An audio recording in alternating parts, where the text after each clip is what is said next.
This boy, who is currently shoveling coal into a steam engine for pennies, what do you think he can achieve? Maybe one day he'll become the foreman of this factory. Or perhaps, if he saves every cent for 30 years, he might buy a small house with a white picket fence. What more could he possibly do, right? You are probably thinking the same thing. But friends, this is the very boy who would go on to be named the businessman of the century. This is the man who single-handedly created the American middle class and put the entire world on wheels. His name is Henry Ford. So, how exactly did a farm boy who hated manual labor build a company that changed the way every human on Earth lives?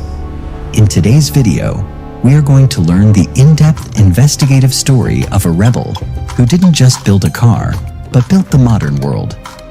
Yes, this video is a bit longer than our usual ones, but I can say with 100% certainty, if you watch this until the end, your perspective on wealth and impossible odds will be changed forever. The early years, the boy who hated dirt. So friends, this story begins on July 30th, 1863, on a farm in Dearborn, Michigan. Henry was born into a world of horses and mud. His father, William Ford, was a successful farmer and expected Henry to follow in his footsteps. But Henry was different. While other kids were playing, Henry was taking apart every mechanical object he could find. His father once gave him a pocket watch. By the time Henry was 15, he was known across the county as a watch whisperer. He could take a watch apart and reassemble it so perfectly that it kept better time than when it was new. However, Henry had no interest in the family farm. He called farm work drudgery. He hated the physical waste of energy. Troubled by this desire to do something bigger, at age 16, Henry did something that broke his father's heart. He walked away from the farm. He walked 8 miles into Detroit to become an apprentice machinist.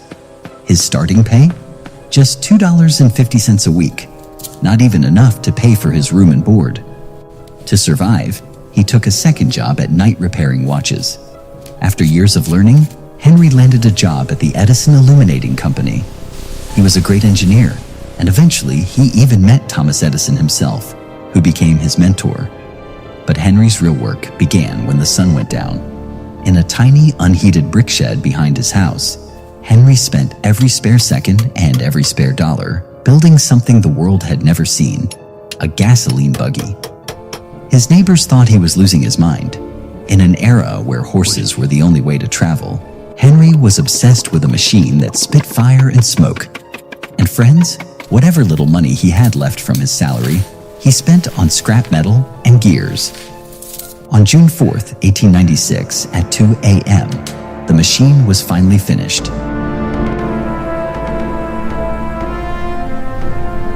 It was called the quadricycle, but there was a major problem. When he tried to drive it out, he realized the machine was too wide for the shed door. Without a second of hesitation, Henry grabbed an axe and smashed the brick wall of his rented home to pieces. He didn't wait for permission. He made his own way. This was the first sign that Henry Ford would never let any wall stand in his way. You might think he became successful immediately, but the truth is far more brutal. Henry Ford failed, not once, but twice. His first company, the Detroit Automobile Company, went bankrupt because he was too focused on making the perfect car rather than selling it. His second attempt, the Henry Ford Company, ended in a massive fight with his investors. They wanted to build expensive cars for the rich, but Henry wanted to build a car for the common man. He walked away from his own company with nothing but his name and $900. At this point, relatives and friends told him to give up. They said, "Henry, you're 40 years old. Go back to the farm?" But just like Dhirubhai ignored his critics, Henry ignored his. In 1903, he started Ford Motor Company with a few investors who were willing to take one last gamble on him: the war against the monopoly. Along with these struggles, Henry Ford faced a massive legal union called the ALAM. This group of rich lawyers held a patent on all gasoline-powered vehicles. They told Henry, "If you want to build cars, you have to pay us a royalty on every single one." This was the license Raj of America. Every other car maker bowed down to them, but Henry Ford said no. He called them the Automobile Trust and refused to pay a single cent. They sued him, trying to shut him down. The legal battle lasted 8 years, but Henry turned this into a marketing masterclass. He took out newspaper ads telling the American people, "I am fighting for your right to own a car without paying a tax to a monopoly." The public loved him for it. He became the people's billionaire. Now, Henry Ford had a unique realization about the car market. He saw that car makers were making a huge mistake. They were building luxury toys for the top 1% of the population. Henry decided to do the opposite. In 1908, he released the Model T. It wasn't fancy, and it only came in black, but it was Ford tough. But the real genius wasn't just the car. It was how he built it. He invented the moving assembly line. Before Ford, it took 12 hours to build one car. After Ford's innovation, it took just 93 minutes. This allowed him to drop the price of the car from $850 to $260. Suddenly, the doctor, the teacher, and even the farmer could afford a car. By 1918, half of all the cars on the planet were Model Ts. He had captured the entire market by serving the masses. The most shocking part of the Ford story, the part that truly mirrors the rise of the Reliance empire, came in 1914. At that time, factory work was miserable, and workers were quitting every day. Henry Ford did something that made the rest of Wall Street think he was insane. He doubled his workers' pay to $5 a day. To put that in perspective, that's like a company today suddenly deciding to pay its entry-level staff $150,000 a year. The other rich industrialists called him a socialist and a madman. But Henry had a secret strategy. He knew that if his workers were well paid, they wouldn't just be more productive. They would use that extra money to buy Ford cars. He was creating his own customers. This move literally created the American middle class. He proved that for a business to be truly great, the workers must share in the success.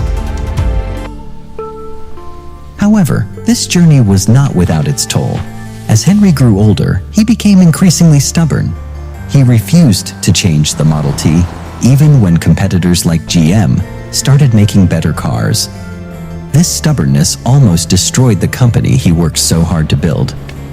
Just as Dhirubhai faced health issues in his later years, Henry Ford's health began to decline.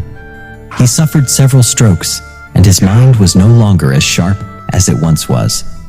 On April 7, 1947, at the age of 83, Henry Ford passed away.